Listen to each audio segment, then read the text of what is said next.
ഇന്നത്തെ രാത്രിയിലെ ദൈവവചന ധ്യാനത്തിനായിട്ട് 2 കൊരിന്ത്യർ 10-ാം അധ്യായത്തിൻ്റെ 4-ാമത്തെ വാക്യം നമുക്ക് വായിക്കാം. 2 Corinthians chapter 10 verse 4.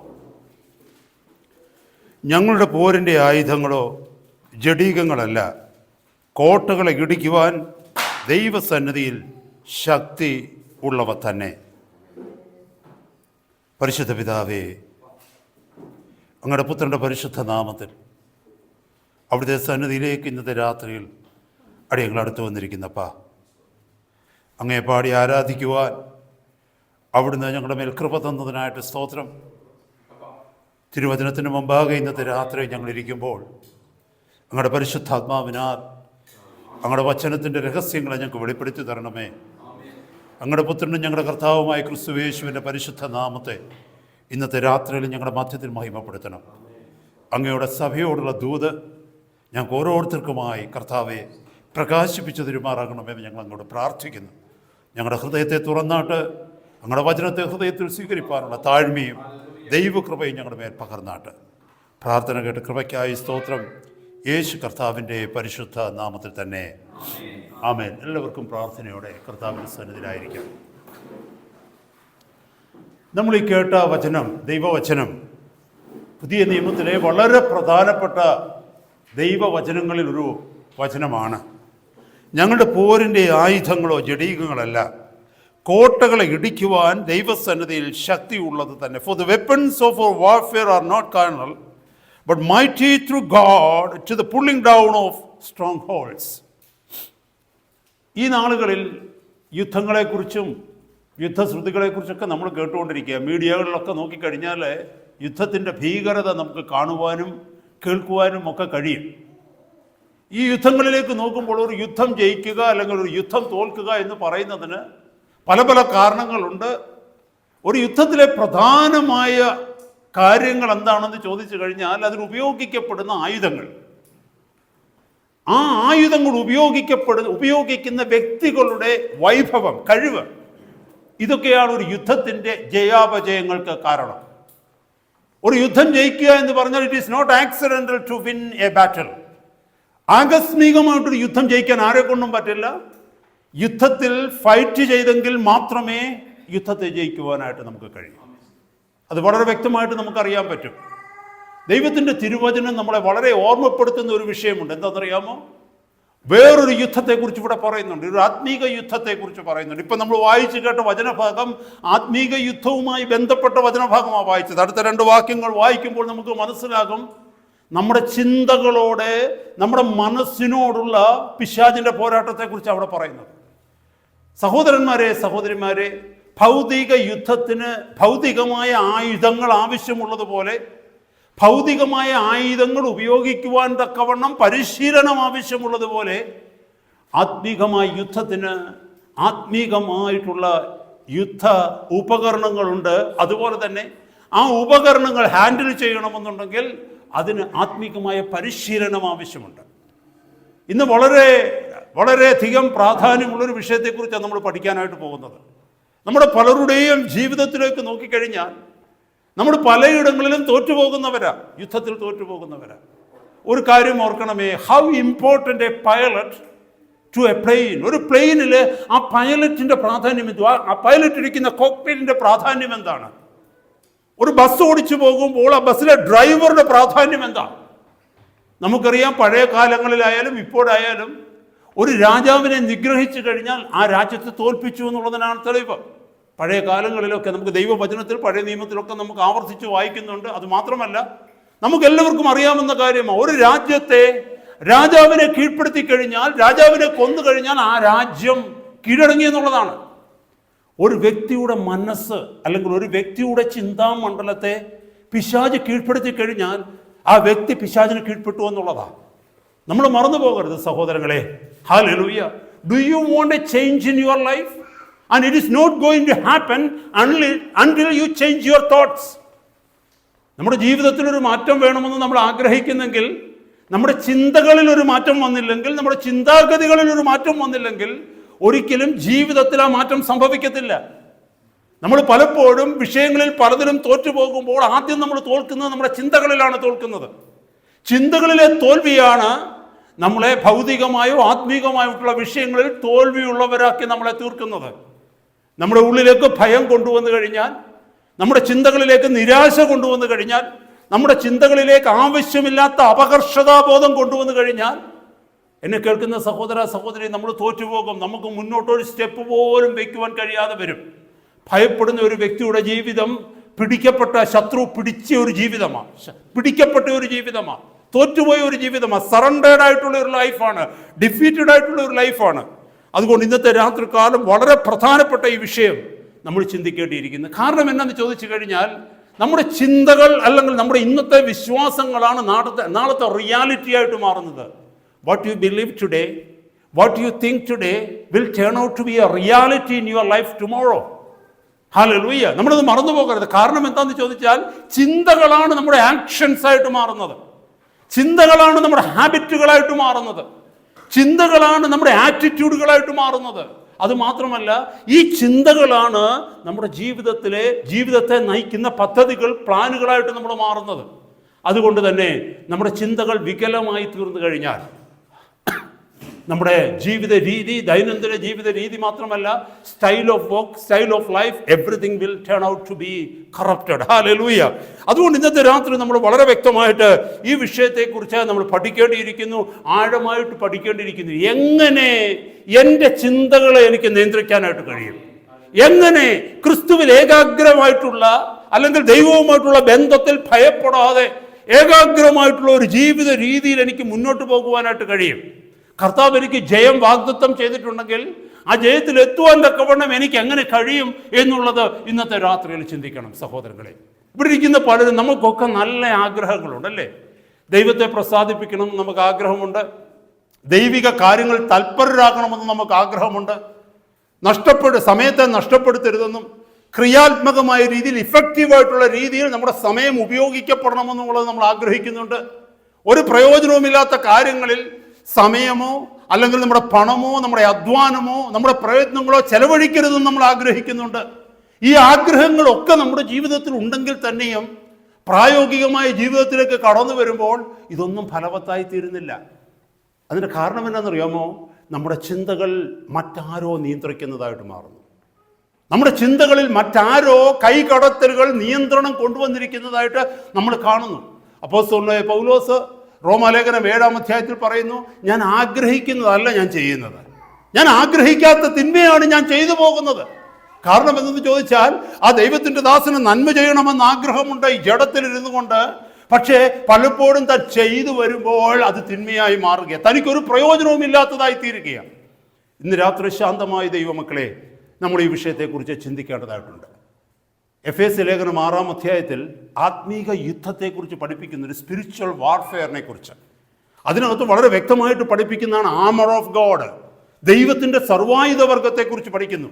6-ാം അധ്യായത്തിൻ്റെ 12 മുതൽ താഴേക്ക് വരുന്ന വാക്യങ്ങളിലേക്ക് നോക്കുമ്പോൾ, സർവായുധ വർഗം അല്ലെങ്കിൽ ആർമർ ഓഫ് ഗോഡ് എന്ന് പറഞ്ഞാൽ pieces of the armour of God. ആ യുദ്ധത്തിന് വേണ്ടി ഇറങ്ങി പുറപ്പെടുന്ന ഒരു വ്യക്തി ധരിച്ചിരിക്കുന്ന ആ പടച്ചട്ടയുടെ വിവിധ ഭാഗങ്ങളെ കുറിച്ച് അവിടെ എഴുതുമ്പോൾ 6 പ്രത്യേക ഭാഗങ്ങളെ കുറിച്ച് അവിടെ പരാമർശിക്കുന്നുണ്ട്. കഴിഞ്ഞ ചില കാലങ്ങളിൽ നമ്മൾ ഇതൊക്കെയും വളരെ വ്യക്തമായിട്ട് ഓരോരോ ക്ലാസ്സുകൾ എടുത്ത് ഓരോരോ പീസ് ഓഫ് ആർമർ നമ്മൾ വ്യക്തമായിട്ട് പഠിച്ചതാണ്. സർവായുധ വർഗത്തിന്റെ ഓരോ ഭാഗങ്ങളും വളരെ വ്യക്തമായി ആഴമായി നമ്മൾ പഠിച്ചതാണ്.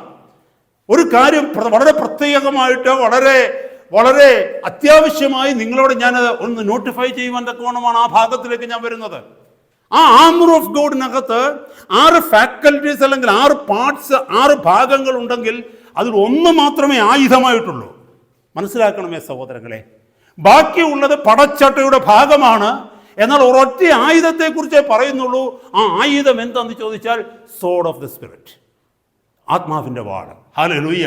അവിടെ താഴേക്ക് വായിച്ച് വരുമ്പോൾ നമുക്കവിടെ കാണുവാനായിട്ട് കഴിയും, രക്ഷ എന്ന ശിരസ്ത്രവും ദൈവവചനമെന്ന ആത്മാവിൻ്റെ വാളും കൈക്കൊള്ളുവേൻ. അവിടെ വളരെ വ്യക്തമായിട്ട് പറഞ്ഞു. ആരെങ്കിലും ഒരാൾ ആ വചനഭാഗം ഒന്ന് എടുത്ത് വായിച്ച്, അവിടെ ബെൽറ്റ് ഓഫ് ട്രൂത്തിനെ കുറിച്ച് പറയുന്നുണ്ട്, ബ്രസ്റ്റ് പ്ലേറ്റ് ഓഫ് റൈച്ചസ്നെസ്സിനെ കുറിച്ച് പറയുന്നുണ്ട്, ഷൂസ് ഓഫ് പീസിനെ കുറിച്ച് അവിടെ പറയുന്നുണ്ട്, അതുപോലെ തന്നെ ഷീൽഡ് ഓഫ് ഫെയ്ത്തിനെ കുറിച്ച് പറയുന്നു, ഹെൽമെറ്റ് ഓഫ് സാൽവേഷനെ കുറിച്ച് പറയുന്നു, സോർഡ് ഓഫ് ദി സ്പിരിറ്റിനെ കുറിച്ച് പറഞ്ഞ ആരെങ്കിലും ഒന്ന് വായിച്ച് 14 മുതലുള്ള വാക്യങ്ങൾ. എഫേസ്യ ലേഖനം 6-ാം അധ്യായം 14 മുതൽ 17 വരെയുള്ള വാക്യങ്ങൾ. അതെ, നീതി എന്ന കവചം ധരിച്ചു. സമാധാന സുവിശേഷത്തിനുള്ള ഒരുക്കം. കാലിനെ ചെരുപ്പാക്കിയും എല്ലാറ്റിനും മീതെ ദുഷ്ടന്റെ തീയമ്പുകളെയൊക്കെ കെടുക്കുവാൻ തക്കതായ വിശ്വാസം എന്ന പരിചയം എടുത്തുകൊണ്ട് നിൽക്കുകയും രക്ഷ എന്ന ശിരസ്ത്രവും ദൈവവചനം എന്ന ആത്മാവിന്റെ വാളും കൈക്കൊള്ളും. അവിടെ എഴുതിയിരിക്കുന്നുണ്ടോ? ആത്മാവെന്ന വാള്, ദൈവവചനം എന്ന ആത്മാവിന്റെ വാള് കൈക്കൊള്ളണം. അത് മാത്രമേ ആയുധമായിട്ട് നമുക്കുള്ളൂ. How important the word of God is. ദൈവത്തിന്റെ തിരുവചനത്തിന്റെ പ്രാധാന്യത്തെക്കുറിച്ച് അവിടെ പറയുന്നത്. ഹല്ലേലൂയ. നീ ഒരു ആത്മീക പോരാളിയാണെങ്കിൽ, ഞാനൊരു ആത്മീക പോരാളിയാണെങ്കിൽ, ഹല്ലേലൂയ, ആത്മീക യുദ്ധത്തിൽ ഞാൻ ഏർപ്പെട്ടിരിക്കുന്നു എങ്കിൽ എൻ്റെ ചിന്തകളോട് യുദ്ധം ചെയ്യുന്ന, എൻ്റെ ശരീരത്തോട് യുദ്ധം ചെയ്യുന്ന, അല്ലെങ്കിൽ ദൈവവചന ഭാഷയിൽ പറഞ്ഞാൽ ആത്മാവിനോട്, ദേഹത്തോട് യുദ്ധം കൊണ്ടുകൊണ്ടിരിക്കുന്ന ശത്രുവിന്റെ മുമ്പിൽ ഞാൻ നിൽക്കണമെന്നുണ്ടെങ്കിൽ എൻ്റെ കയ്യിൽ ദൈവം തന്നിരിക്കുന്ന ഒരു ഒറ്റ ആയുധമേ ഉള്ളൂ. ആ ആയുധമാണ് ദൈവത്തിന്റെ വചനം. നമ്മളിൽ എത്ര പേർ ആ സത്യം തിരിച്ചറിയുന്ന സഹോദരങ്ങളെ? എന്തുകൊണ്ടാണ് പലപ്പോഴും നമ്മൾ തോറ്റുപോകുന്നത്? ചിന്തകളുടെ മധ്യത്തിൽ തോറ്റുപോകുന്നുണ്ട്, മറ്റു പല പ്രലോഭനങ്ങളുടെ മധ്യത്തിലും തോറ്റുപോകുന്നതിന്റെ കാരണം നമുക്ക് റെസിസ്റ്റിംഗ് പവർ ഇല്ലാത്തതിന്റെ കാരണം എന്താണെന്നറിയാമോ? നമ്മൾ ആയുധമില്ലാത്ത ഒരു പോരാളിയായി, ആയുധമില്ലാത്ത ഒരു പടയാളിയായി തീരുകയാണ്. ഒന്ന് ചിന്തിച്ച് നോക്കിയേ, ഒരു പടയാളിയുടെ കയ്യിൽ ആയുധമില്ലെങ്കിൽ ആർക്ക് വേണമെങ്കിലും തോൽപ്പിക്കാം, ഒരു കുഞ്ഞിന് വേണമെങ്കിലും തോൽപ്പിക്കാം, അല്ലേ? അപ്പോൾ ആയുധം എന്ന് പറയുന്നത് ഇറ്റ് ഈസ് ദാറ്റ് ഇമ്പോർട്ടൻറ്റ്. നമ്മളത് മനസ്സിലാക്കണം. അത് മാത്രമല്ല, to be a Christian is to be a warrior. ഒരു ക്രിസ്ത്യൻ എന്ന് പറഞ്ഞു കഴിഞ്ഞാൽ, ഒരു വിശ്വാസി എന്ന് പറഞ്ഞു കഴിഞ്ഞാൽ, ദൈവവചന ഭാഷയിൽ പറഞ്ഞാൽ ഒരു പടയാളിയാണ്. ഹല്ലേലൂയ. നമ്മൾ എഫേസ്യ ലേഖനം 6-ാം അധ്യായത്തിൽ നമ്മൾ പഠിച്ചതിന്റെ 12-ലുള്ള വാക്യങ്ങൾ എഴുതിയിരിക്കും. നമുക്ക് പോരാട്ടമുള്ളത് ജഡരക്തങ്ങളോടല്ല, വാഴ്ചകളോടും അധികാരങ്ങളോടും, അല്ലേ? ദേശാധിപതികളുടെ വാഴ്ചകളോടാണ്, ആ ദുഷ്ടാത്മ ശക്തികളോടാണ്.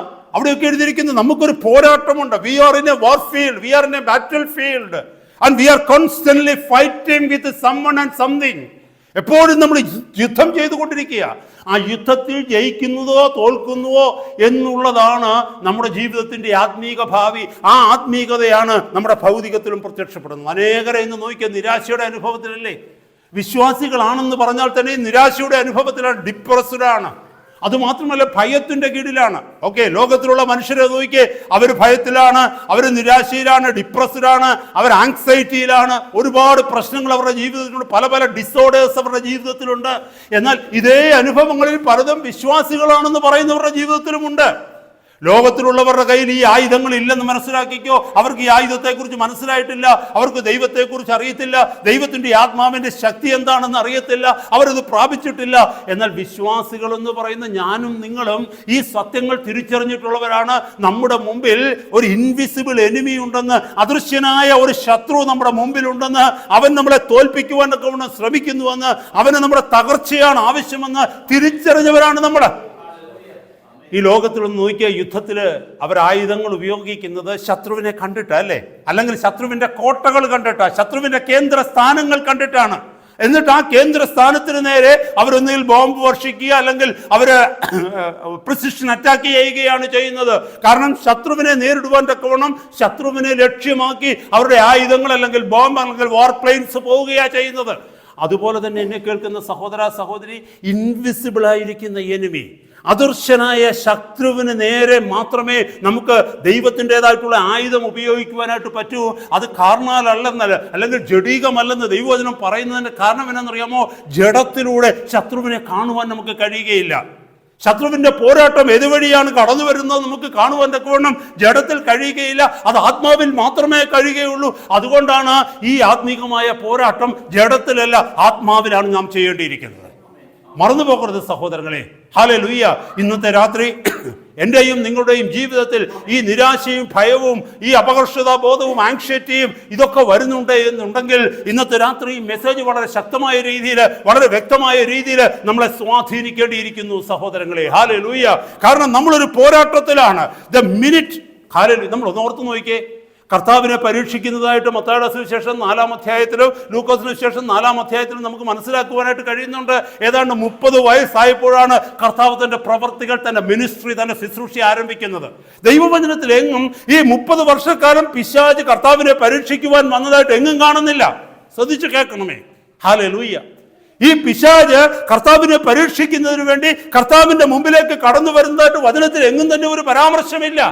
എന്നാൽ താൻ പ്രവൃത്തി ആരംഭിച്ചപ്പോൾ, താൻ എന്തിനു വേണ്ടി ഈ ഭൂമിയിലേക്ക് വന്നപ്പോൾ, എന്തിനു വേണ്ടി താൻ വിളിക്കപ്പെട്ടുവോ ആ ശുശ്രൂഷയിലേക്ക് താൻ ഇറങ്ങുവാൻ തുടങ്ങിയപ്പോൾ ആദ്യം അവന് നേരിടേണ്ടി വന്നത് പിശാചിനെയാണ്.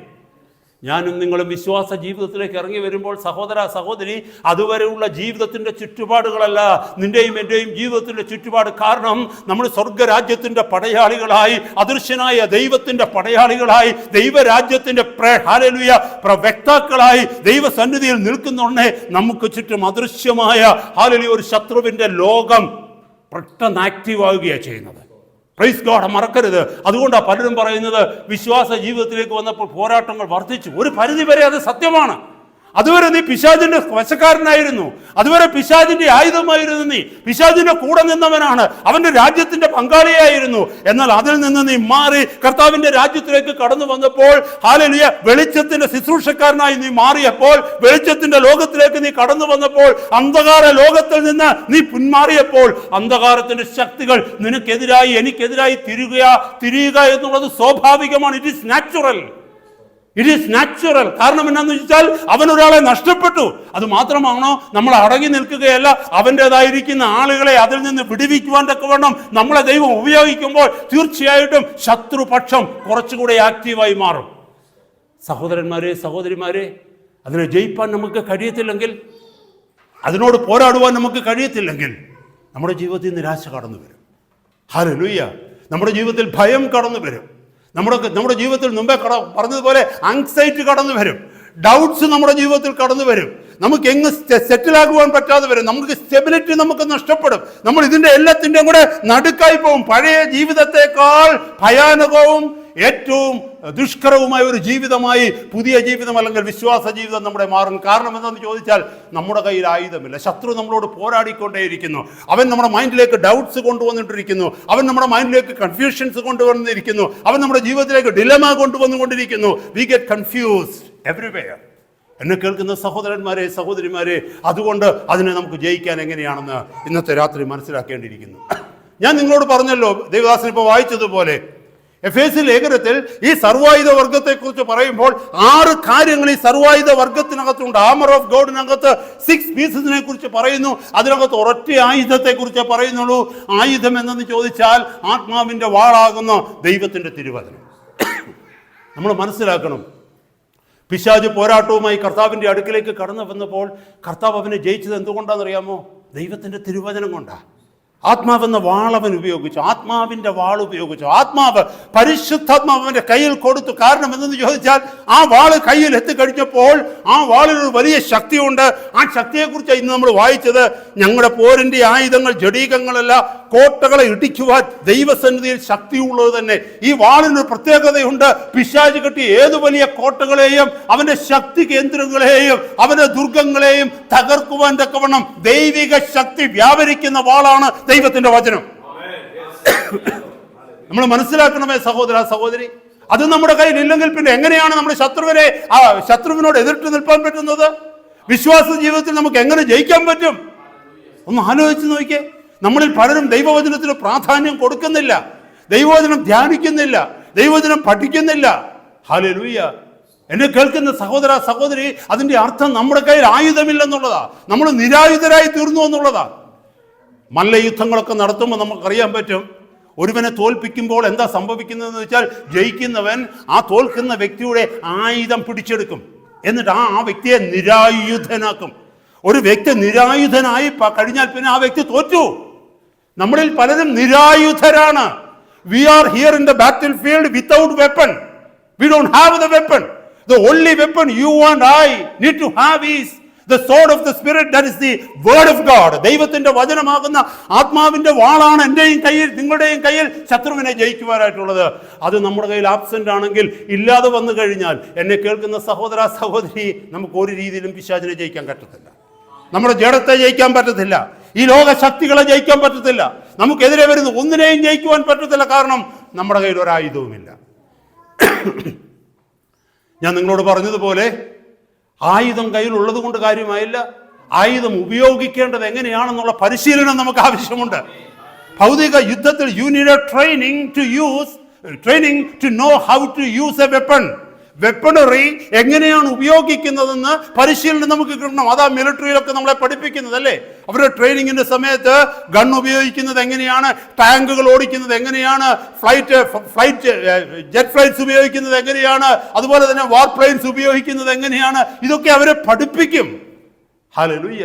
അല്ലെങ്കിൽ ഗ്രാനേഡ്സ് എറിയുന്നത് എങ്ങനെയാണ്, ബോംബ് എറിയുന്നത് എങ്ങനെയാണ്, അല്ലെങ്കിൽ അവർ ഭയം ഇല്ലാതാക്കുന്നത് എങ്ങനെയാണ്, ഇതൊക്കെ അവർക്ക് ട്രെയിനിങ് കൊടുത്തിട്ടാണ് സാധാരണക്കാരായ മനുഷ്യരെ തുറമുഖത്ത് യുദ്ധത്തിന് മുന്നിൽ അവർ നിർത്തുന്നത്. അവരിൽ പല മിലിറ്ററി ഓഫീസേഴ്സും അല്ലെങ്കിൽ മിലിറ്ററിക്കാരും നമ്മുടെ കൂടെ അല്ലെങ്കിൽ നമ്മളെപ്പോലെ തന്നെ ജനിച്ചു വളർന്ന് നമ്മുടെ കൂടെ സ്കൂളിൽ ഒരേ ബെഞ്ചിലിരുന്ന് പഠിച്ചിട്ടുള്ളവരാ. അവരിൽ പലരും നമ്മളെക്കാൾ ഭയമുള്ളവരായിരുന്നു. പക്ഷേ ആ മിലിറ്ററി ട്രെയിനിങ്ങിലൂടെ അവർ കടന്നുപോയി കഴിഞ്ഞപ്പോൾ അവര് വേറൊരു വ്യത്യസ്ത സ്വഭാവമുള്ളവരായി മാറി. കാരണം അവർ പരിശീലനം പ്രാപിച്ചു. They are trained now. ആ ട്രെയിൻഡായി കഴിഞ്ഞപ്പോൾ അവരുടെ ഭയം മാറി, അവർക്ക് ധൈര്യം വന്നു. ശത്രുവിനെ നേരിടുവാനുള്ള ടാക്ടിക്സ് അവർ പഠിച്ചു. നമ്മളിൽ എത്ര പേര് ഈ ആത്മീയ ശത്രുവിനെ നേരിടുവാനുള്ള ടാക്ടിക്സ് പഠിച്ചിട്ടുണ്ട്? ഇന്നത്തെ രാത്രി ചില കാര്യങ്ങൾ നമ്മൾ അതുമായി ബന്ധപ്പെട്ട് പഠിക്കുക. How can we use the soared of the spirit? ദൈവത്തിൻ്റെ വചനം ഈ ആത്മീക യുദ്ധത്തിൽ നമുക്ക് എങ്ങനെ ഉപയോഗിക്കുവാനായിട്ട് കഴിയും? അതിന് 5 കാര്യങ്ങളാണ് പ്രാഥമികമായിട്ട് നമ്മൾ മനസ്സിലാക്കേണ്ടത്. ഈ 5 കാര്യങ്ങളിൽ നമ്മൾ വിശ്വസ്തരായിരുന്നാൽ, ദൈവവചനവുമായിട്ടുള്ള ബന്ധത്തിൽ ഈ 5 കാര്യങ്ങളിൽ നമ്മൾ ഉത്സാഹമുള്ളവരായിരുന്നാൽ, ഇതിന് പ്രാധാന്യം നമ്മുടെ ജീവിതത്തിൽ കൊടുത്തു കഴിഞ്ഞാൽ വളരെ വ്യക്തമായി ഈ ആയുധം പിശാചിന് നേരെ ഉപയോഗിക്കുവാൻ തക്കവണ്ണം നമ്മൾ പ്രാപ്തിയുള്ളവരായിത്തീരും. നമ്മുടെ ജീവിതത്തിന് മാറ്റമുണ്ടാവും. ജീവിതത്തിന് ഒരു വലിയ പ്രത്യക്ഷമായിരിക്കുന്ന ഒരു മാറ്റമേ, visible change would happen in to your life if you follow these 5 steps in connection with the sword of the spirit. ദൈവത്തിൻ്റെ തിരുവചനവുമായിട്ട്. ഹല്ലേലൂയ. നമ്മൾ വെറുതെ വചനം വായിച്ചത് കൊണ്ട് കാര്യമായില്ല, വെറുതെ വചനം മനഃപ്പാടമാക്കിയത് കൊണ്ട് കാര്യമായില്ല. അത് ശത്രുവിന് നേരെയുള്ള ആയുധമായി എങ്ങനെ ഉപയോഗിക്കണമെന്ന് നാം പഠിക്കേണ്ടിയിരിക്കുന്നു. 5 കാര്യങ്ങൾ വളരെ ചുരുങ്ങിയ സമയം കൊണ്ട് പറഞ്ഞ് ഞാൻ ദൈവവചനത്തിൽ നിർത്തുവാനായിട്ട് ആഗ്രഹിക്കുന്നു. Number one, the foremost one, ഏറ്റവും പ്രധാനമായിട്ടുള്ളത് read and study the Bible. ഒന്നാമത്തേത് വായിക്കുകയും പഠിക്കുകയും ചെയ്യുക. ശ്രദ്ധിക്കണമേ, വായിക്കുകയും പഠിക്കുകയും ചെയ്യുക. നമുക്കറിയാം, സെക്യുലർ ലൈഫിൽ നമ്മുടെ ജീവിതത്തിൽ നമ്മൾ പഠിക്കുന്ന പല പുസ്തകങ്ങളുണ്ടല്ലേ. ഓരോ ടെസ്റ്റുകൾ എഴുതാൻ വേണ്ടി പുസ്തകങ്ങൾ പഠിക്കുന്നു, സ്കൂളിൽ കുഞ്ഞുങ്ങളിരുന്ന് പഠിക്കുന്നുണ്ട്, കോളേജിൽ യൂണിവേഴ്സിറ്റികളിലൊക്കെ പഠിക്കുന്നുണ്ട്, അല്ലെങ്കിൽ ഏതെങ്കിലും പ്രൊഫഷണൽ കോഴ്സസിൽ ചെയ്യുന്നവർ പഠിക്കുന്നുണ്ട്. എത്ര ഉത്സാഹത്തോടെയാണ് നമ്മൾ ആ പുസ്തകം പഠിക്കുന്നത് അല്ലേ. കാരണം എന്താണെന്നറിയാം, we know that there is a test coming. ഒരു പരീക്ഷ വരുന്നുണ്ട് എന്നുള്ള ചിന്തയിലാണ് നമ്മൾ ആ പുസ്തകം പഠിക്കുന്നത്. ആ പുസ്തകം പാസ്സായി കഴിഞ്ഞാൽ അതുകൊണ്ട് ചില പ്രയോജനമുണ്ടെന്ന് നമുക്ക് മനസ്സിലായി. അതുകൊണ്ടല്ലേ പ്രയത്നിക്കുന്നത്. ഒന്ന് ചിന്തിച്ചു നോക്കിയാൽ, നമ്മളെ ആരും കൊച്ചു കുഞ്ഞുങ്ങൾ ഒഴികെ കുഞ്ഞുങ്ങളൊക്കെ മുതിർന്നു കഴിഞ്ഞാൽ പഠിക്കാനൊന്നും അവരെ ആരും ഉപദേശിക്കേണ്ട. അവർക്ക് തന്നെ അത് മനസ്സിലാകും how important it is for them to study the books which they have. കാരണം എന്നാന്ന് ചോദിച്ചു കഴിഞ്ഞാൽ അതിനൊരു ഗുണമുണ്ടെന്നുള്ളത് അവർക്ക് മനസ്സിലായി, അതിനൊരു പ്രയോജനമുണ്ടെന്നുള്ളത് മനസ്സിലാക്കി, അതിനൊരു റിവാർഡ് ഉണ്ടെന്ന് അവർക്ക് മനസ്സിലായി. ഹല്ലേലൂയ. അവരിയ്ക്കുന്നു, അവർ വായിക്കുന്നു, അവർ പഠിക്കുന്നു. ഹല്ലേലൂയ. നമ്മൾ ചിന്തിക്കേണ്ടത് ദൈവത്തിൻ്റെ തിരുവചനത്തിന് ആ പ്രാധാന്യം നമ്മുടെ ജീവിതത്തിൽ കൊടുക്കുന്നുണ്ടോ? നമ്മളിൽ എത്ര പേര് ഒരു ദിവസം എത്ര സമയം ഈ പുസ്തകം കയ്യിലെടുത്ത് നമ്മൾ പഠിക്കുന്നു? ഈ കയ്യിലെടുത്ത് നമ്മൾ ഈ പുസ്തകം വായിക്കുന്നു. നമ്മൾ തുടങ്ങേണ്ടത് അവിടെയാണ്. അത് പുസ്തകം എടുക്കുക, അത് വായിക്കുക, അത് പഠിക്കുക. കാരണം എന്തെന്ന് ചോദിച്ചാൽ, reading is A mental process. Reading എന്ന് പറയുന്നത് ഒരു മെന്റൽ പ്രോസസ്സാണ്, മാനസികമായിരിക്കുന്ന ഒരു പ്രവൃത്തിയാണ്. I tell you, I contact is more important than the year contact. നമ്മുടെ കണ്ണുമായിട്ടുള്ള കോണ്ടാക്ട് ആണ് വളരെ പ്രധാനം. കേൾക്കുന്ന കോണ്ടാക്റ്റിനേക്കാൾ വളരെ പ്രധാനം കണ്ണുകൊണ്ട് വായിക്കുന്നതാണ്. നമ്മൾക്ക് പലർക്കും ദൈവവചനം കേൾക്കുന്നത് വളരെ സന്തോഷമല്ലേ. അതിന് പ്രത്യേകിച്ച് സമയമൊന്നും നമുക്ക് ചെലവഴിക്കേണ്ട കാര്യമില്ല. വണ്ടി ഓടിക്കുന്ന സമയത്ത് ഓഡിയോ പ്ലേ ചെയ്താൽ മതി. അതുപോലെ കിച്ചണിൽ ജോലി ചെയ്തുകൊണ്ടിരിക്കുമ്പോൾ അവിടെ നമുക്കത് ഓൺ ചെയ്ത് വെച്ച് കഴിഞ്ഞാൽ 2 പണിയും ഒന്നിച്ച് നടക്കും. തെറ്റാന്നല്ല ഞാൻ പറയുന്നത്, അതൊക്കെ നല്ലതാണ്. പക്ഷേ അതല്ല ദൈവം നമ്മളെക്കുറിച്ച് ആഗ്രഹിക്കുന്നത്. ദൈവത്തിൻ്റെ തിരുവചനം പ്രിന്റ് ചെയ്ത കോപ്പികളായി നമ്മുടെ കയ്യിൽ തന്നിട്ടുണ്ടെങ്കിൽ നാം ഇരുന്ന് അത് വായിക്കുകയും പഠിക്കുകയും ചെയ്യുമ്പോൾ ഒരു ഐ കോണ്ടാക്ട്, നമ്മുടെ കണ്ണും ദൈവത്തിൻ്റെ തിരുവചനവുമായി ഒരു ബന്ധം വരും. ദൈവവചനം വീഡിയോകളിലോ ഓഡിയോകളിലൊക്കെ കേൾക്കുകയാണെങ്കിലും there is nothing wrong, but take the Bible with you. അതിൽ പറയുന്ന വാക്യങ്ങളും വചനങ്ങളും നമ്മളത് കേൾക്കണം, അത് വായിച്ചു നോക്കണം അതുണ്ടോ എന്നുള്ളത്. അപ്പോസ്തലപ്രവൃത്തി 17-ാം അധ്യായത്തിൽ നമ്മൾ ബെറിയ സഭയെക്കുറിച്ച് പറയുന്നുണ്ട്. ബെരോവയിലെ സഭയെക്കുറിച്ച്, ബെറിയൻസിനെ കുറിച്ച് കേൾക്കുന്നുണ്ട്. അവർ തെസ്സലോനിക്കയിൽ ഉള്ളവരെക്കാൾ ഉത്തമന്മാരായിരുന്നു എന്ന് പരിശുദ്ധാത്മാവ് എഴുതിയിരിക്കുന്നു. കാരണം അവർ കേൾക്കുന്ന വചനം ഉള്ളത് തന്നെയോ എന്ന് തിരുവെഴുത്തുകളെ ദിനംപ്രതി അവർ ശോധന ചെയ്തുകൊണ്ടിരുന്നു. അതിൻ്റെ അർത്ഥം എന്തെന്നറിയാമോ? അവർ വചനം കേൾക്കുന്നവരായിരുന്നു, പക്ഷേ അവർ ആ വചനം ഉള്ളത് തന്നെയാണോ എന്ന് പിന്നീട് പോയി വായിക്കുമായിരുന്നു. അപ്പോൾ eye contact is more important than the ear contact. ചെവിയുമായിട്ടുള്ള ബന്ധത്തെക്കാൾ വലുതാണ് കണ്ണുമായിട്ടുള്ള ബന്ധം. ആ കോണ്ടാക്ട് അത് നമ്മൾ ഡെവലപ്പ് ചെയ്യണം. ഹല്ലേലൂയ. അത് മാത്രമല്ല, when we read something it demands full concentration, a personal relationship. നമ്മൾ വായിക്കുമ്പോൾ എന്താ സംഭവിക്കുന്നതെന്ന് അറിയാമോ? വലിയ കോൺസെൻട്രേഷൻ നമ്മുടെ ജീവിതത്തിലുണ്ടാകും. കൊച്ചു കുഞ്ഞുങ്ങൾ കെമിസ്ട്രി, ഫിസിക്സ് അല്ലെങ്കിൽ മാത്തമാറ്റിക്സ് അല്ലെങ്കിൽ ലാംഗ്വേജസ് എന്തൊക്കെ പഠിക്കുമ്പോഴും നോക്കിയേ, അവർ കോൺസെൻട്രേറ്റ് ചെയ്തിട്ടാണ് പഠിക്കുന്നത് അല്ലേ? അവിടെ നിന്ന് ആരെങ്കിലും കുഞ്ഞുങ്ങൾ ബഹളം ഉണ്ടാക്കുകയാണെങ്കിൽ അവരെ ഡിസ്ട്രാക്ട് ചെയ്യുന്ന, അവരെ വികർഷിപ്പിക്കുന്ന, അല്ലെങ്കിൽ അവരുടെ അറ്റൻഷൻ കളയുന്ന എന്തെങ്കിലും സംഭവിക്കുകയാണെങ്കിൽ അവർ ഉടനെ വഴക്ക് പറയും, എനിക്ക് കോൺസെൻട്രേഷൻ കിട്ടുന്നില്ലെന്ന് പറയത്തില്ലേ? ഇവിടെ ഇരിക്കുന്ന കുഞ്ഞുങ്ങൾ അങ്ങനെ പറയത്തില്ലേ? പക്ഷെ നമ്മൾ ബൈബിൾ വായിച്ചുകൊണ്ടിരിക്കുമ്പോൾ നമ്മൾ എത്ര പേര് ആ കോൺസെൻട്രേഷൻ ഇമ്പോർട്ടൻസ് കൊടുക്കുന്നുണ്ട്? So when we are reading the scriptures, we are paying special attention and we come into a personal relationship with the word of God. അതുമാത്രമല്ല, ദൈവത്തിൻ്റെ വചനം എവിടെയാണെന്ന് നമ്മൾ കാണും, എങ്ങനെയാണെന്ന് നമ്മൾ കാണും, ഏത് കോണ്ടക്സ്റ്റിലാണെന്ന് കാണും, ആരോട് പറഞ്ഞതാണെന്ന് കാണും, അതിന് മുകളിലുള്ളതും താഴെയുള്ളതും പഠിക്കും. We come into a personal contact with that particular page, particular chapter. ദൈവം നമ്മളോട് വ്യക്തമായി നേരിട്ട് സംസാരിക്കും. മനസ്സിലായ സഹോദരങ്ങൾ?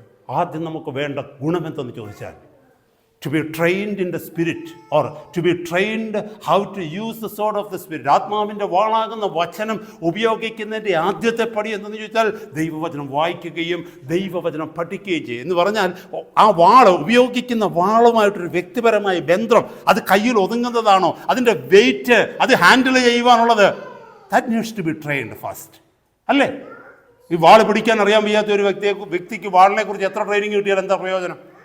അപ്പോൾ അത് കയ്യിൽ ഒതുങ്ങുന്നതാണോ, അത് കയ്യിലിട്ട് തിരിക്കാവുന്നതാണോ, അതുമായിട്ടൊരു പേഴ്സണൽ ടച്ച് നമുക്കുണ്ടാവണം. That is what I mean. Hallelujah.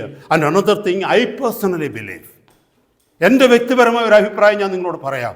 The more you are reading the scripture, your eyes get purer and purer and purer. നമ്മൾ കർത്താവിൻ്റെ വചനം വായിക്കുന്ന സ്വഭാവമുള്ളൊരു വ്യക്തിയാണെങ്കിൽ നമ്മുടെ കണ്ണുകൾ ശുദ്ധീകരിക്കപ്പെടും. ബിക്കോസ് ഈ ലോകത്തിലെ അശുദ്ധികളൊക്കെ നമ്മളിലേക്ക് കടന്നു വരുന്ന ഈ കണ്ണുകളിലൂടെ, ഈ കണ്ണുകളിലൂടെ ആവശ്യമില്ലാത്തതൊക്കെ നമ്മൾ കാണുന്നുണ്ട്. ഒന്ന് യോഹന്നാൻ 2-ാം അധ്യായം 6-ാമത്തെ വാക്യത്തിൽ പറഞ്ഞൊരു കൺമോഹത്തെക്കുറിച്ച് പഠിപ്പിക്കുന്നുണ്ട് അല്ലേ? കൺമോഹം, ജഡമോഹം, ജീവനത്തിൻ്റെ പ്രതാപം, അതൊക്കെ അവിടെ പഠിപ്പിക്കുന്നുണ്ട്. അതായത് കണ്ണിൻ്റെ മോഹങ്ങൾ ഈ കണ്ണിനകത്തൂടെ കടന്നു വരുമ്പോൾ നമ്മുടെ കണ്ണ് അശുദ്ധിയുള്ളതായി തീർന്നുകൊണ്ടിരിക്കുന്നു. ഈ ലോകത്തിലെ അരുതാത്ത കാഴ്ചകൾ കണ്ട് നമ്മുടെ കണ്ണുകൾ, this is my personal opinion I am talking about. ഇതെൻ്റെ വ്യക്തിപരമായ അഭിപ്രായമാണ് ഞാൻ നിങ്ങളോട് പറയുന്നത്. അങ്ങനെയുള്ള വ്യക്തി ദൈവത്തിൻ്റെ തിരുവചനത്തിലേക്ക് കടന്നുപോയി ദൈവവചന ഭാഗങ്ങളെ ധ്യാനിക്കുമ്പോൾ അവൻ ഹൃദയത്തിൽ നിന്ന് വേദനയുണ്ടായി അവൻ കരയുവാനായിട്ട് തുടങ്ങും. അവൻ്റെ ജീവിതത്തിലേക്ക് അനുതാപം കടന്നു വരും. The more you read, the more you go through and study the scriptures, I believe your eyes get more and more purified. Hallelujah. പത്രോസിൻ്റെ ലേഖനത്തിൽ ഒരു വചനം പറയുന്നുണ്ട്. 2 പത്രോസ് 2-ാം അധ്യായത്തിൻ്റെ 14-ാമത്തെ വാക്യത്തിൽ പറയുന്നു, having eyes full of adultery. കാരണം വ്യഭിചാരങ്ങളെ കണ്ട് രസിക്കുന്നതിനെക്കുറിച്ചും പാപം കണ്ട് തൃപ്തരാകാത്ത കണ്ണുകളുള്ളവരെ കുറിച്ചും അവിടെ പഠിപ്പിക്കുമ്പോൾ പറയുന്നുണ്ട്, an eyes having full of adultery. Hallelujah. അങ്ങനെ അശുദ്ധമായി തീർന്നിരിക്കുന്ന കണ്ണുകൾ ശുദ്ധീകരിക്കപ്പെടണമെങ്കിൽ അതിൽ ദൈവത്തിൻ്റെ തിരുവചനത്തിൻ്റെ ഒരു പ്രവൃത്തി നടക്കണം. ദൈവത്തിൻ്റെ വചനം ധ്യാനിക്കുന്നവരായിട്ട് നമ്മൾ തീരണം. ലൂക്കോസിന്റെ സുവിശേഷം 11-ാം അധ്യായത്തിൻ്റെ 34 മുതലുള്ള വാക്യങ്ങളിൽ നമ്മുടെ കർത്താവ് പറയുന്നു, ശരീരത്തിൻ്റെ വിളക്ക് കണ്ണാകുന്നു, കണ്ണ് ചൊവ്വുള്ളതെങ്കിൽ ശരീരം മുഴുവനും പ്രകാശിതമായിരിക്കും. Eye is the light of the body or lamp of the body. And if the eyes are pure, the whole body will be full of light. If the eyes have light, the body will have full of light. ശരീരത്തിൻ്റെ വിളക്ക് കണ്ണ.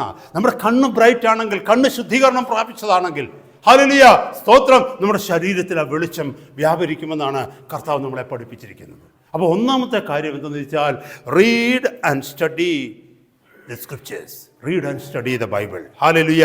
ദൈവത്തിൻ്റെ തിരുവചനം വായിക്കുകയും പഠിക്കുകയും ചെയ്യുക. രണ്ടാമത്തെ step എന്തെന്ന് ചോദിച്ചാൽ pray for divine enlightenment and revelation.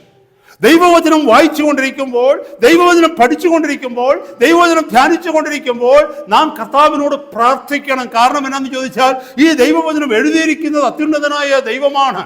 2 തീമോത്തി 3-ാം അധ്യായത്തിന്റെ 16-17 വാക്യങ്ങളിൽ പറയുന്നു ദൈവത്തിന്റെ തിരുവചനം ദൈവശ്വാസീയമാണെന്ന്. ദൈവം ബ്രീത്തിൻ ചെയ്തിരിക്കുക, ദൈവം അതിലേക്ക് ശ്വസിച്ചിരിക്കുന്നതാണ്. ദൈവത്തിന്റെ ശ്വാസം കൊണ്ട് ഉണ്ടായതാണ് ദൈവത്തിന്റെ വചനം. ദൈവത്തിന്റെ തിരുവചനത്തിൽ ദൈവ സാന്നിധ്യമുണ്ട്. ഈ ദൈവവചനം നമ്മൾ പഠിക്കുകയും ധ്യാനിക്കുകയും ചെയ്യുമ്പോൾ നാം കർത്താവിനോട് ഹൃദയത്തിന്റെ ഉള്ളിൽ പ്രാർത്ഥിക്കണം. കർത്താവെ, ഡിവൈൻ എൻലൈറ്റൻമെന്റ്, ഒരു വലിയ പ്രബോധനം, ഒരു എൻലൈറ്റൻമെന്റ് എന്ന് പറഞ്ഞാൽ പ്രകാശനം നമ്മുടെ ജീവിതത്തിൽ, ഒരു റെവലേഷൻ എൻ്റെ ഹൃദയത്തിൽ ഈ വചനവുമായി തരണമേ എന്ന്. എത്ര ശ്രേഷ്ഠമേറിയ ബന്ധമാണ്. ദൈവത്തിൻ്റെ തിരുവചനം വായിക്കുമ്പോഴും പഠിക്കുമ്പോഴും മാത്രമേ നമുക്ക് അങ്ങനെ പ്രാർത്ഥിക്കാൻ പറ്റൂ.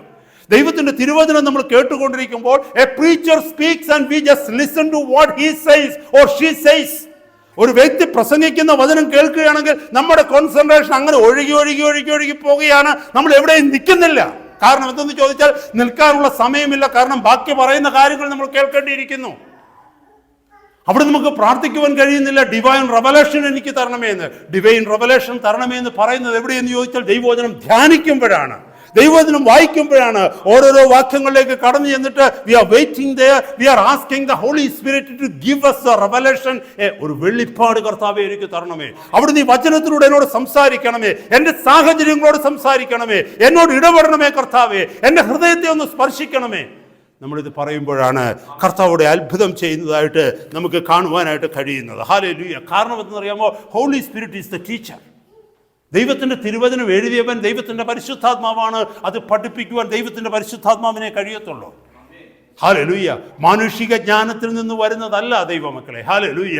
Praise God. ഒരു വ്യക്തി പ്രസംഗിക്കുമ്പോൾ നമ്മളത് കേൾക്കുമ്പോൾ നമുക്ക് സെക്കൻഡ് ഹാൻഡ് ഇൻഫർമേഷനാണ് നമുക്ക് കിട്ടുന്നത്. കാരണം ആ വ്യക്തി പ്രാപിച്ചതാണ് ആ വ്യക്തി നമ്മളോട് ഷെയർ ചെയ്യുന്നത്.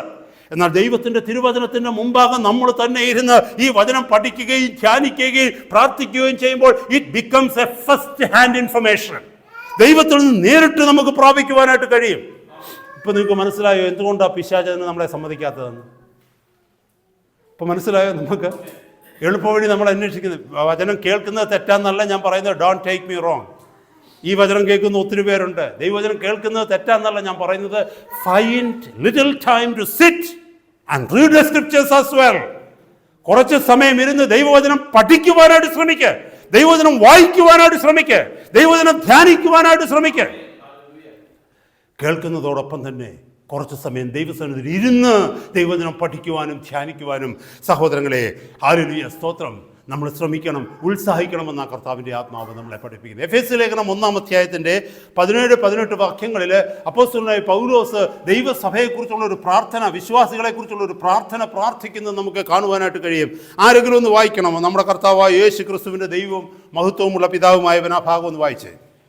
Ephesians chapter 1 verse 17 and 18.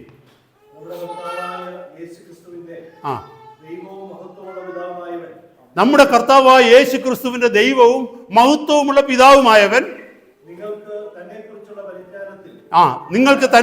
പരിജ്ഞാനത്തിൽ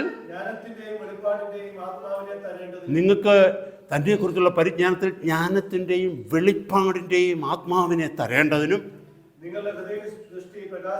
നിങ്ങളുടെ ഹൃദയ ദൃഷ്ടി പ്രകാശിപ്പിച്ചിട്ട് അവന്റെ വിളിയാലുള്ള ആശ ഇന്നതെന്നും വിശുദ്ധന്മാരിൽ അവന്റെ അവകാശത്തിന്റെ മഹിമാധനം ഇന്നതെന്നും അവന്റെ ബലത്തിൻ വല്ലഭത്വത്തിന്റെ വ്യാപാരത്താൽ വിശ്വസിക്കുന്ന നമുക്ക് വേണ്ടി വ്യാപരിക്കുന്ന അവന്റെ ശക്തിയുടെ അളവറ്റ വലിപ്പം ഇന്നതെന്നും നിങ്ങൾ അറിയേണ്ടതിന് പ്രാർത്ഥിക്കും. You understand my brothers, my sisters, I don't have time to go and explore the scriptures more. ആ വചനഭാഗത്തിലേക്ക് പോയി അതിനെ എക്സ്പ്ലോർ ചെയ്യുവാൻ്റെ കൊണ്ട് എൻ്റെ പക്കൽ സമയമില്ല. അത് വായിക്കണം. ഒരു ദൈവദാസൻ ദൈവസഭയ്ക്ക് വേണ്ടി പ്രാർത്ഥിക്കുക. കർത്താവെ, ഹൃദയത്തിൻ്റെ ദൃഷ്ടി ഒന്ന് പ്രകാശിപ്പിക്കണമേ.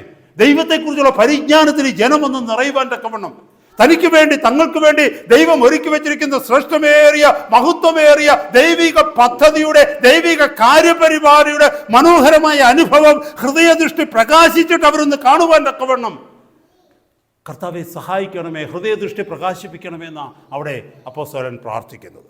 ഹല്ലേലൂയ, സ്തോത്രം.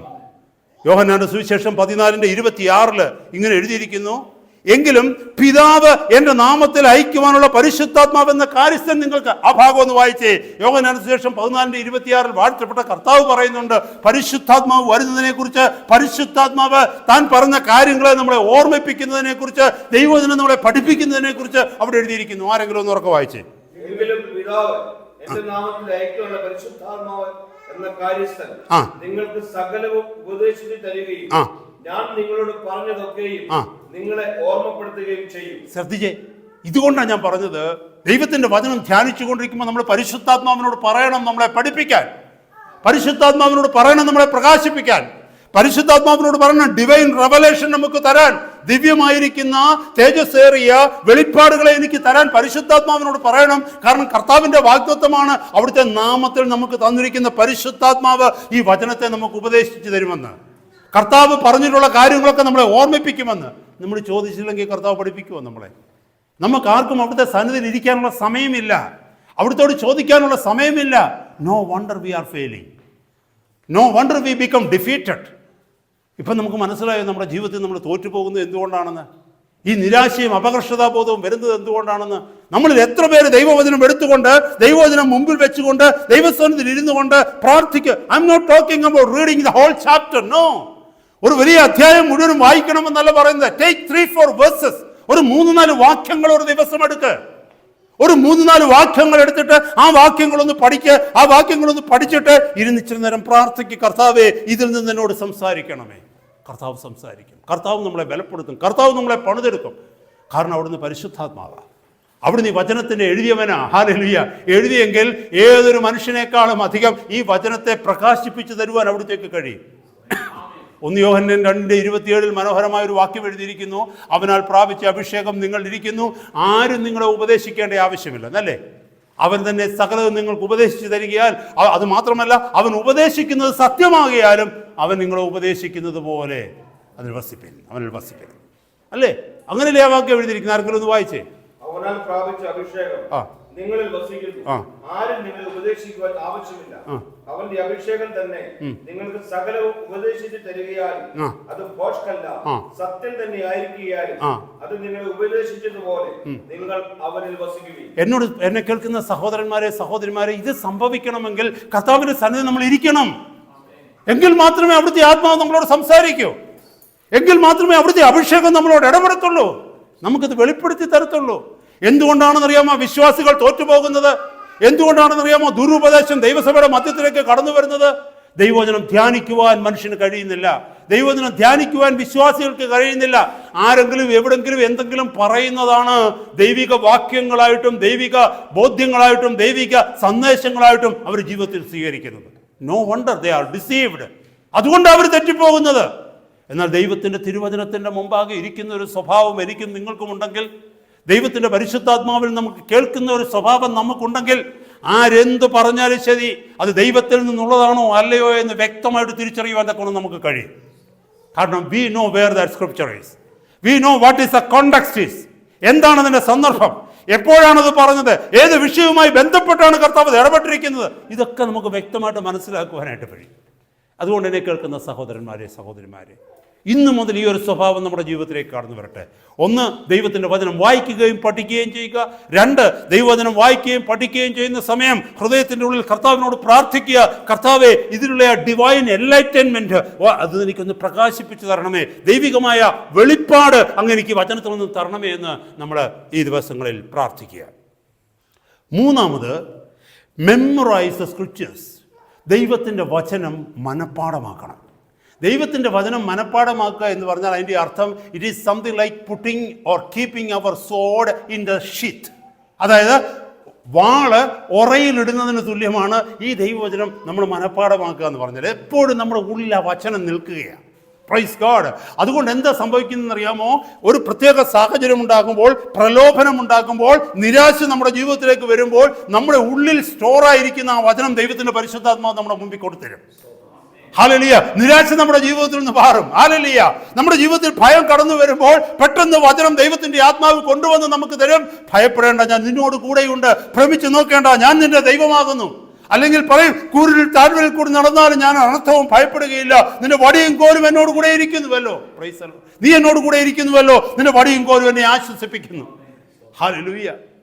അല്ലെങ്കിൽ കേൾക്കും, ആ നീതിമാന്റെ അനർത്ഥങ്ങൾ അസംഖ്യങ്ങളാകുന്നു, എല്ലാറ്റിൽ നിന്നും യഹോവ അവനെ കാക്കുന്നു. ഈ വചനം ഉള്ളിലുണ്ടെങ്കിലാണ് അത് പരിശുദ്ധാത്മാവ് എടുത്തുകൊണ്ട് വരുന്നത്. അപ്പോൾ ഈ വചനം നമ്മൾ പഠിക്കുമ്പോൾ ആ വചനത്തെ മനഃപ്പാഠമാക്കണം. It is something like storing the scriptures in our mind. അതെന്താണ്? വാള് ഉറയിലിട്ടുകൊണ്ട് നടക്കുന്നതിന് തുല്യമാണ്. ഉറയിൽ വാളില്ലെങ്കിൽ വാൾ ഊരാൻ എടുക്കുമോ? ഉറയുണ്ടെന്ന് പറഞ്ഞിട്ട് കാര്യം ഉണ്ടാവുമോ? ഷീറ്റ് മാത്രം ഉണ്ടെങ്കിൽ കാര്യമുണ്ടോ? You have to make sure that sword is in that sheath. ആ ഉറയ്ക്കകത്ത് വാളുണ്ടെന്നുള്ളത് ഉറപ്പ് വരുത്തണം, അല്ലേ? നമ്മൾ ചിന്തിച്ചേ. അപ്പോൾ ആ വാള് ഉറയ്ക്കകത്തുള്ളതിന് തുല്യമാണ് ദൈവത്തിൻ്റെ വചനം നമ്മുടെ മൈൻഡിലുള്ളത്.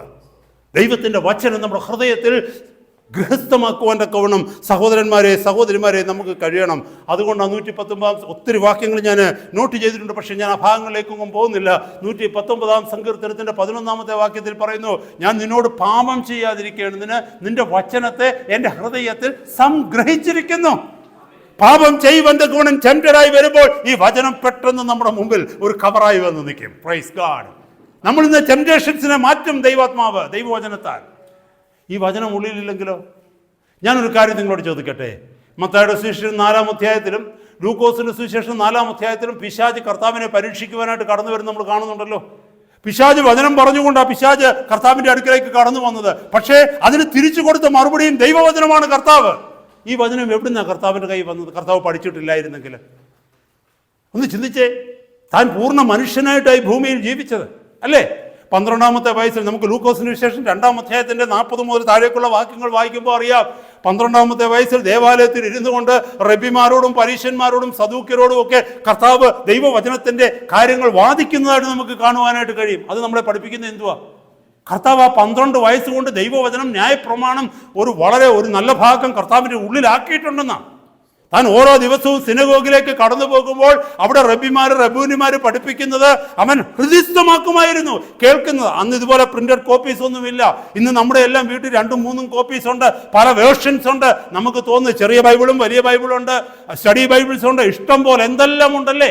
പലപ്പോഴും നമ്മുടെ ഷോക്കേസിൽ അലങ്കാര വസ്തുക്കളായിട്ട് പലതരത്തിലുള്ള പല വേർഷൻസിലുള്ള ബൈബിളുകൾ വെച്ചിരിക്കുക. അന്ന് അതൊന്നുമില്ല.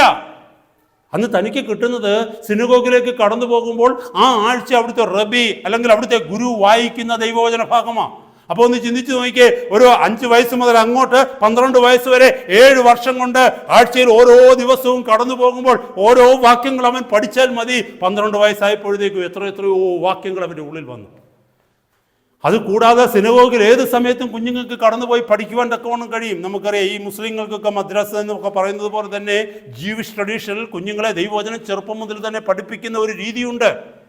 അപ്പോൾ അവർ ഒത്തിരി വചനം പഠിക്കുമായിരുന്നു. ഞാൻ പറഞ്ഞതിൻ്റെ പോയിന്റ് എന്താണെന്നറിയാമോ? പൊരുൾ എന്താണെന്ന് ചോദിക്കുക. കർത്താവിന് പിശാചിനോട് എതിരിട്ട് നിൽപ്പാൻ കഴിഞ്ഞതിൻ്റെ കാരണം he had the scriptures in his mind. നമ്മൾ നിരാശപ്പെട്ടു പോകുന്നതാ. നമ്മൾ പ്രാർത്ഥിച്ചുകൊണ്ടിരിക്കുമ്പോൾ, പ്രാർത്ഥിക്കുവാനായിട്ട് തുടങ്ങുമ്പോൾ ദൈവവചനം നമ്മുടെ നാവിൽ വരാത്തതിൻ്റെ കാരണം എന്ന് പറയുമ്പോൾ it is not stored there. ഈ ദിവസം ഇന്ന് മുതൽ നമ്മളൊന്ന് വായിക്കുവാനായിട്ട് ഒന്ന് ചിന്തിക്കുവാനായിട്ട് ശ്രമിക്കുക. നമ്മൾ കേൾക്കുന്ന ദൈവവചനം ഒന്ന് മനഃപ്പാഠമാക്കുക. എല്ലാം പഠിക്കണ്ട. ചില പ്രത്യേക വാക്യങ്ങൾ, നമ്മുടെ ഹൃദയത്തെ സ്വാധീനിക്കുന്ന ചില വാക്യങ്ങൾ പഠിക്കുമ്പോൾ നമ്മുടെ ഹൃദയത്തെ കുലുക്കുന്നത് ദൈവം സംസാരിച്ച ചില വചനങ്ങൾ, എല്ലാം ദൈവം സംസാരിച്ചതാണ്. There is no doubt about that. പക്ഷേ എല്ലാം നമുക്ക് കാണാതെ പഠിക്കാൻ പറ്റത്തില്ലല്ലോ. ചില വാക്യങ്ങൾ ഇന്ന് മുതൽ മനഃപ്പാഠമാക്കുന്ന സ്വഭാവം വരും. അപ്പോൾ നമുക്കറിയാം, എൻ്റെ വാളുണ്ട്, എൻ്റെ ഉറയ്ക്കകത്ത് വാളുണ്ട്. ശത്രു വരുമ്പോൾ എടുത്ത് യുദ്ധം ചെയ്യുവാൻ തക്കവണ്ണം എൻ്റെ വാളുണ്ട്. Hallelujah, praise God. Let us experience that wonderful provision that the Lord has given us. Hallelujah. കർത്താവ് നമുക്ക് തന്ന ശ്രേഷ്ഠമേറിയ അനുഭവത്തെ നമുക്ക് പങ്കിടാം. പെട്ടെന്ന് സമയം പോവുകയാണ് സഹോദരങ്ങളെ. 4-മത്തേത് പെട്ടെന്ന് പറയുകയാണ്. 4-മത്തേത് ഒന്ന് നമ്മൾ കേട്ടു, read and study the Bible scriptures. വായിക്കുക, പഠിക്കുക. രണ്ടാമത് pray for divine enlightenment and revelation. ദൈവിക വെളിപ്പാടുകൾക്ക് വേണ്ടി, ദൈവിക പ്രബോധനങ്ങൾക്ക് വേണ്ടി, ദൈവിക ജ്ഞാനത്തിന് വേണ്ടി നാം ഈ പഠിച്ചുകൊണ്ടിരിക്കുമ്പോൾ കർത്താവിനോട് പ്രാർത്ഥിക്കുക. And the Holy Spirit will illuminate it to you and to me. മൂന്നാമത് നമ്മൾ കേട്ടു, മെമ്മറൈസ് ദ സ്ക്രിപ്ചേഴ്സ്. ദൈവത്തിന്റെ തിരുവചനം നമ്മൾ മനഃപ്പാഠമാക്കുക. ചുമ്മാ വായിച്ചു പോകുകയല്ല, മനഃപ്പാഠമാക്കുക. Let something reside in our mind. ദൈവത്തിന്റെ വചനം നമ്മുടെ ഉള്ളിൽ റിസൈഡ് ചെയ്യട്ടെ, റെസ്റ്റിൻ ചെയ്യട്ടെ. കാരണം തക്ക സമയത്ത് പരിശുദ്ധാത്മാവ് നമുക്ക് സഹായത്തിനായ വചനം നമ്മളെ ഓർമ്മിപ്പിക്കും. ആരോടെങ്കിലും ഒരാളെ എൻകറേജ് ചെയ്യുവാൻ തക്കവണ്ണം ദൈവവചനം ഷെയർ ചെയ്തുകൊണ്ടിരിക്കുമ്പോൾ ചിലർക്ക് ദൈവവചനം ഒന്നുമില്ല പറയാൻ, എന്തെങ്കിലും മാത്രമേ പറയാൻ പറ്റൂ. കർത്താവിനെ രോഗത്തിൽ നിന്ന് രക്ഷിച്ചു, നല്ലതാണ്, നല്ല സാക്ഷ്യം തന്നെയാണ്. കർത്താവ് അത്ഭുതത്തിന്റെ വാതിലുകൾ തുറന്നു, നല്ല സാക്ഷ്യമാണ്. ഇതൊക്കെ നല്ല സാക്ഷ്യമാണ്. അതിന്റെ മധ്യത്തിൽ ദൈവം പറഞ്ഞ ചില വചനങ്ങളോട് പറ. അത് പറയണമെന്നുണ്ടെങ്കിൽ നമ്മുടെ കയ്യിൽ അത് കാണണം. Praise God. ഇന്ന് മുതൽ നമുക്ക് ആ ഒരു പ്രത്യേക സ്വഭാവം നമ്മുടെ ജീവിതത്തിൽ ഉണ്ടാക്കാം. അതിൽ ഒരു പ്രത്യേക ഹാബിറ്റ്. ഞാൻ മുമ്പേ പറഞ്ഞതിൻ്റെ കൂട്ട്, യുദ്ധം ജയിക്കുന്നത് ആകസ്മികമല്ല. യുദ്ധം ചെയ്താലേ യുദ്ധം ജയിക്കത്തുള്ളൂ. ഹല്ലേലൂയ. അത് നമ്മുടെ ഭാഗത്തു നിന്ന് വരേണ്ട സ്റ്റെപ്പാണ്, നമ്മൾ എടുക്കേണ്ട സ്റ്റെപ്പാണത്. ഹല്ലേലൂയ. നമുക്കതിനായിട്ട് സമർപ്പിക്കാം. നാലാമത്, മെഡിറ്റേറ്റ് ഓൺ ദ വേർഡ്. നമ്മുടെ അകത്ത് കുറച്ച് വചനം വന്നില്ലേ? ഇപ്പം നമ്മുടെ അകത്ത് കുറച്ച് വചനം നമ്മൾ മെമ്മറൈസ് ചെയ്ത് വെച്ചിട്ടുണ്ട്. ഇനി എന്താ ചെയ്യേണ്ടതെന്ന് അറിയാമോ? Meditate it. It is something like roll it over and over and over in our mind. ആ വചനം നമ്മുടെ ഉള്ളിലിട്ട് നമ്മളിങ്ങനെ വീണ്ടും വീണ്ടും റോൾ ഓവർ ചെയ്യുക. ആ വചനത്തെ നമ്മൾ ഓർക്കുകയും വചനത്തെ ധ്യാനിക്കുകയും ചെയ്യുകയാണ്. സങ്കീർത്തനങ്ങൾ, 1-ാം സങ്കീർത്തനം 2-3 വാക്യങ്ങൾ എഴുതിയിരിക്കുന്നു. യഹോവയുടെ ന്യായപ്രമാണത്തിൽ സന്തോഷിച്ച് അവൻ്റെ ന്യായപ്രമാണത്തെ രാപകൽ ധ്യാനിക്കുന്നവൻ ഭാഗ്യവാൻ. Who is the blessed person? Blessed is the one who meditate on the law of God. ദൈവത്തിൻ്റെ ന്യായപ്രമാണത്തെ രാപകൽ ധ്യാനിക്കുന്ന മനുഷ്യനാണ് ഭാഗ്യവാൻ. ഹല്ലേലൂയ. അപ്പം നമ്മൾ ദൈവവചനം വായിച്ചു, ദൈവവചനം പഠിച്ചു, ദൈവവചനത്തിന് റെവലേഷൻസ് നമുക്ക് കിട്ടി, ദൈവവചനം നമ്മൾ മനഃപ്പാഠമാക്കി. എന്നിട്ട് എന്ത് ചെയ്യേണ്ടതെന്ന് അറിയാമോ?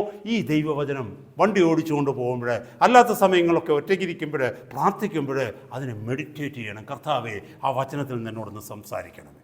പുതിയ പുതിയ റെവലേഷൻസ് കർത്താവ് അതിൽ നിന്ന് തരും. കർത്താവ് അതിൻ്റെ ഉള്ളറകളെ നമ്മുടെ മുമ്പിൽ തുറന്നു തരും. ആ വലിയ ട്രഷർ കർത്താവിൻ്റെ മുമ്പിൽ തുറന്നു തരും. അങ്ങനെയൊക്കെ നമുക്ക് പ്രീച്ച് ചെയ്യാൻ പറ്റത്തുള്ളൂ. ഒരാളെ ഉപദേശിക്കുവാൻ അതേ പറ്റും. നിങ്ങൾക്ക് തോന്നുന്നുണ്ടോ ഈ വചനം ഇവിടെ നിന്നുകൊണ്ട് ഞാൻ വായിച്ചു കഴിഞ്ഞാൽ നിങ്ങൾക്ക് എന്തെങ്കിലും പ്രയോജനം കിട്ടുമോ? ഈ വചനത്തിനകത്തു നിന്ന് എനിക്ക് എന്തെങ്കിലും നിങ്ങളോട് സംസാരിക്കുവാൻ കഴിയണമെങ്കിൽ കർത്താവ് എനിക്കത് പ്രകാശിപ്പിച്ചു തരണം, അതിൻ്റെ അർത്ഥം പ്രകാശിപ്പിച്ചു തരണം. അല്ലെങ്കിൽ അതിനോട് ചേർത്ത് പറയുവാൻ തക്കണോ ഇല്ലസ്ട്രേഷൻസ് കർത്താവ് തരണം, ദൃഷ്ടാന്തങ്ങൾ കർത്താവ് തരണം. എങ്കിൽ മാത്രമേ എനിക്ക് പറയാൻ പറ്റൂ. അല്ലാതെ എങ്ങനെ എനിക്ക് പറയാൻ പറ്റും? ഹല്ലേലൂയ. ഒന്ന് മനസ്സിലായിക്കേ, എന്നെ കേൾക്കുന്ന ദൈവമക്കളെ, ഇത് തന്നെയാണ് നിങ്ങൾക്കും ഉള്ളത്. കർത്താവിൻ്റെ സന്നിധിയിൽ നാം we need to have the habit of meditating on the scriptures. ദൈവവചനം ധ്യാനിക്കുന്നവരായിട്ട് നമുക്ക് തീരണം. അതിൻ്റെ അർത്ഥം എന്താണെന്ന് ചോദിച്ചാൽ, അത് ഡൈജസ്റ്റ് ചെയ്ത് അതിനെ ദഹിപ്പിച്ച്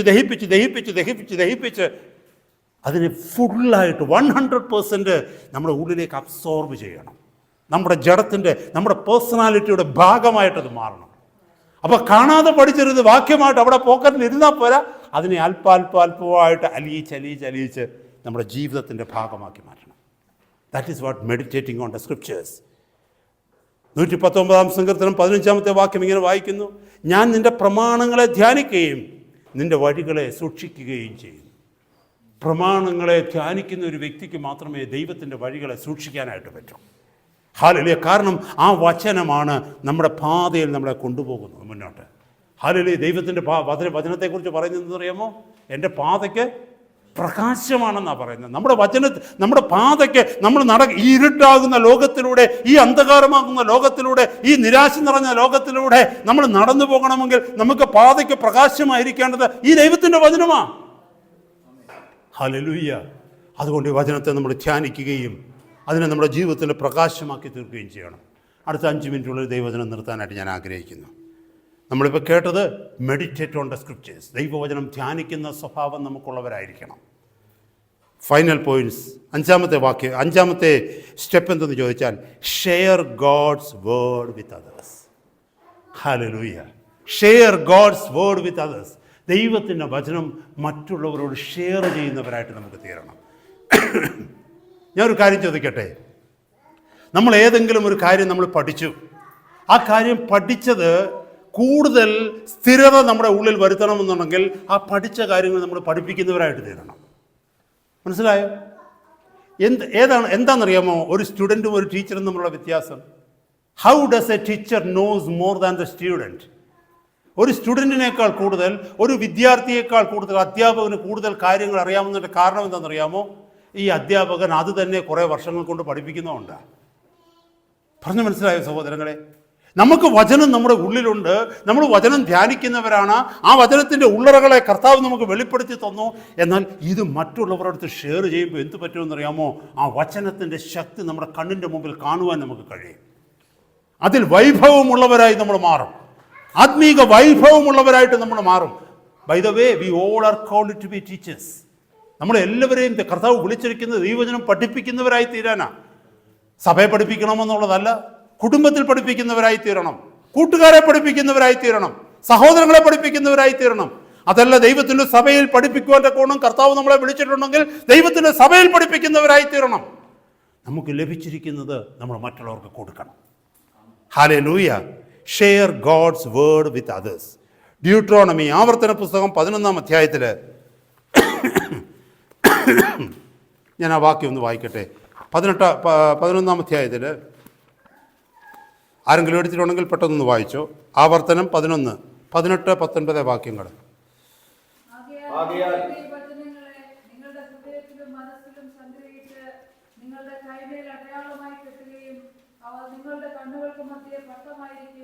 ആമേൻ.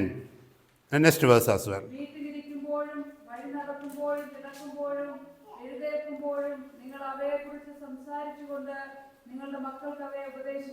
See, a great responsibility is put on us. നമ്മുടെ മുകളിൽ ഒരു വലിയ ഉത്തരവാദിത്വം കർത്താവ് തന്നിരിക്കുന്നു. ആകയാൽ നിങ്ങൾ എൻ്റെ ഈ വചനങ്ങളെ നിങ്ങളുടെ ഹൃദയത്തിലും മനസ്സിലും സംഗ്രഹിച്ച് നിങ്ങളുടെ കൈമേൽ അടയാളമായി കെട്ടുകയും അവ നിങ്ങളുടെ കണ്ണുകൾക്ക് മധ്യേ പട്ടമായിരിക്കുകയും വേണം. അത് മാത്രം പോരാ, വീട്ടിലിരിക്കുമ്പോഴും വഴി നടക്കുമ്പോഴും കിടക്കുമ്പോഴും എഴുന്നേൽക്കുമ്പോഴും നിങ്ങൾ അവയെക്കുറിച്ച് സംസാരിച്ചുകൊണ്ട് നിങ്ങളുടെ മക്കൾക്ക് അവയെ ഉപദേശിച്ചു കൊടുക്കുകയും വേണം. ഹല്ലേലൂയ. നമ്മൾ ആ വചനത്തെ ക്രയവിക്രയം ചെയ്യണം, മറ്റുള്ളവരിലേക്ക് ഷെയർ ചെയ്യണം ആ ദൈവവചനം. ഹല്ലേലൂയ. നമ്മുടെ ഇത് പ്രധാന കാരണം എന്താ നമ്മൾ പഠിച്ചത്? How to handle the sword of the Spirit. ആത്മാവിൻ്റെ വാളാകുന്ന ദൈവത്തിൻ്റെ വചനം എങ്ങനെ ഉപയോഗിക്കും എന്നുള്ളതാണ് നമ്മൾ പഠിച്ചുകൊണ്ടിരിക്കുന്നത്. ഹല്ലേലൂയ. മത്തായിയുടെ സുവിശേഷം 28-ാം അധ്യായത്തിൻ്റെ 20-ാമത്തെ വാക്യത്തിൽ കർത്താവ് ഗ്രേറ്റ് കമ്മീഷൻ തന്റെ ശിഷ്യന്മാരെ വിളിച്ചിട്ട് അവർക്ക് കൊടുത്ത കമ്മീഷനിങ്ങിൻ്റെ അവസാന ഭാഗം പറയുന്നു, ഞാൻ നിങ്ങളോട് കൽപ്പിച്ചതൊക്കെയും പ്രമാണിക്കുവാൻ തക്കവണ്ണം ഉപദേശിച്ചുകൊണ്ട് സകല ജാതികളെയും ശിഷ്യരാക്കിക്കൊള്ളുവിൻ. കർത്താവ് നമ്മളെ പഠിപ്പിച്ചിരിക്കുന്ന പ്രമാണങ്ങളെ നമ്മൾ ഉപദേശിക്കണം.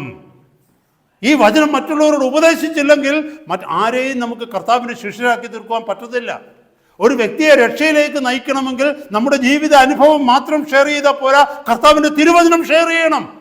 നമ്മുടെ ജീവിത അനുഭവമല്ല മറ്റൊരു വ്യക്തിയെ മാനസാന്തരത്തിലേക്ക് നയിക്കുന്നത്, പിന്നെയോ ദൈവത്തിൻ്റെ തിരുവചനമാണ് മാനസാന്തരത്തിലേക്ക് നയിക്കുന്നത്. ദൈവത്തിൻ്റെ തിരുവചനമാണ് നമ്മൾ മറ്റുള്ളവരോട് ഷെയർ ചെയ്യേണ്ടത്. പലപ്പോഴും നമ്മൾ ചിന്തിക്കും അതെങ്ങനെയാണ് നടക്കുന്നത്, ദൈവത്തിൻ്റെ വചനം പറഞ്ഞ ഒരാൾക്ക് മാനസാന്തരം വരുമ്പോൾ തീർച്ചയായിട്ടും നമ്മൾ കാണുന്നില്ല ദൈവം പ്രവർത്തിക്കുന്നത് എങ്ങനെയാണെന്ന്.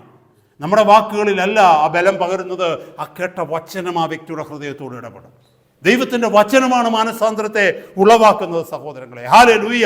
അതുകൊണ്ട് ദൈവത്തിൻ്റെ വചനം നമ്മൾ മറ്റുള്ളവരോട് ഷെയർ ചെയ്യുന്നവരായിട്ട് തീരണം. കർത്താവ് പറഞ്ഞു, ഞാൻ നിങ്ങളോട് പഠിപ്പിച്ചിരിക്കുന്ന പ്രമാണങ്ങളെ ഒക്കെയും ഉപദേശിക്കണമെന്ന, എന്നിട്ടാണ് അവരെ ശിഷ്യരാക്കിക്കൊള്ളണം.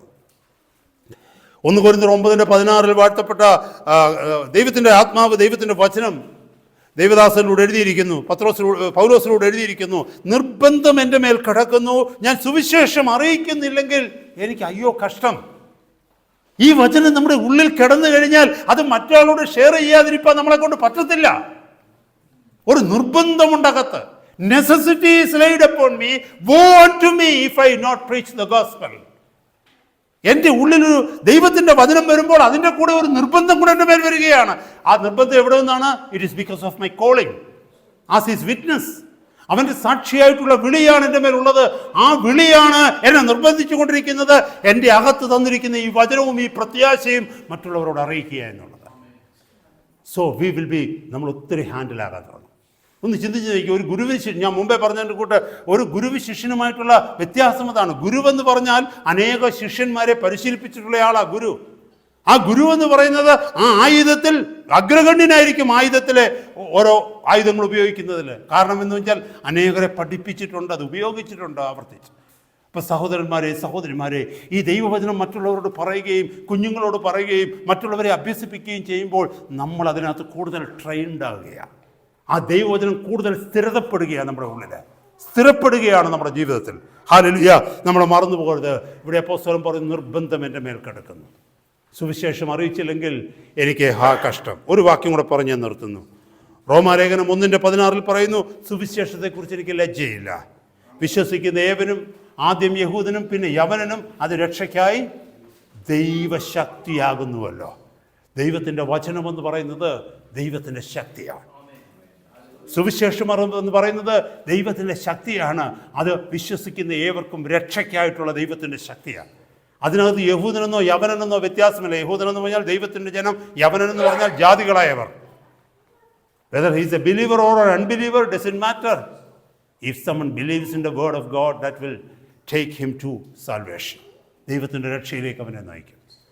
സഹോദരന്മാരെ, സഹോദരിമാരെ, വളരെ പ്രധാനപ്പെട്ട ചില വിഷയങ്ങളാണ് ഇന്ന് രാത്രിക്കാലം നമ്മൾ കേട്ടത്.